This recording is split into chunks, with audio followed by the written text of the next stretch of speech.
আসসালামু আলাইকুম, আমি ডক্টর সারাবান তহুরা, কনসালটেন্ট অবসেন গাইনি। আজ আমরা কথা বলবো প্রেগনেন্ট মায়েরা কোন কোন ভ্যাকসিন নিরাপদে নিতে পারবেন এবং কোন কোন ভ্যাকসিনগুলো তাদের জন্য নিরাপদ নয়। আমরা জানি মা এবং বাচ্চার জন্য ভ্যাকসিনেশন অত্যন্ত গুরুত্বপূর্ণ। এর মধ্যে সবচেয়ে গুরুত্বপূর্ণ হচ্ছে টিটেনাস, এবং এই টিটেনাসের আমাদের ডোজ শিডিউলটা মেনটেন করতে হয়।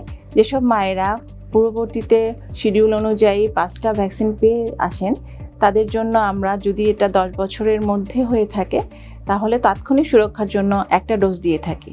আর যেসব মায়েরা কোনো ভ্যাকসিন পূর্ববর্তীতে পাননি অথবা নতুন মা, তাদের জন্য আমরা 2টো টিটেনাস ভ্যাকসিন দিয়ে থাকি। এটা প্রথম ডোজের পরে সেকেন্ড ডোজটা দিতে হয়, এবং এটা অত্যন্ত গুরুত্বপূর্ণ মায়ের সুরক্ষার জন্য এবং টিটেনাস থেকে বাচ্চাকেও রক্ষা করার জন্য।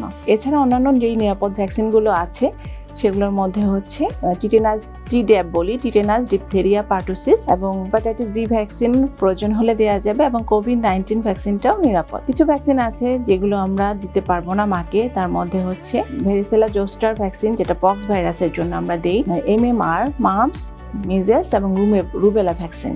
আলোক হেলথ কেয়ার অ্যান্ড হাসপাতাল সুনামের সাথে দীর্ঘ 30 বছর ধরে এই অঞ্চলে কাজ করে যাচ্ছে। তাই পরিশেষে বলবো, আলোকের সেবা নিন, সুস্থ থাকুন। মনে রাখবেন, সুস্থ জীবন, সুন্দর পৃথিবী।